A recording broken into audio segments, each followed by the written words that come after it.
দ্রুত এই কাজ সম্পূর্ণ করলে আমরা শরীয়তপুরবাসী এবং ব্যবসায়ীরা উপকৃত হব।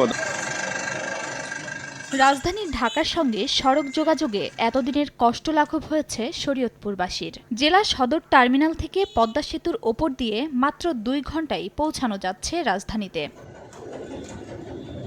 শরীয়তপুর থেকে ঢাকার দূরত্ব মাত্র 75 কিলোমিটার, আর জেলা শহর থেকে বঙ্গবন্ধু শেখ মুজিবুর রহমান এক্সপ্রেসওয়ের দূরত্ব মাত্র 27 কিলোমিটার। এ অংশটির বেহাল দশার কারণে গত কয়েক বছর ধরে চরম ভোগান্তি পোহাতে হয়েছে জেলাবাসীর। তবে চলমান সংস্কার কাজের 60% শেষ হওয়ায় এখন নির্বিঘ্নে চলাচল করতে পারছেন তারা। এতে স্বস্তি প্রকাশ করেছেন এ মহাসড়কের যাত্রী ও পরিবহন সংশ্লিষ্টরা।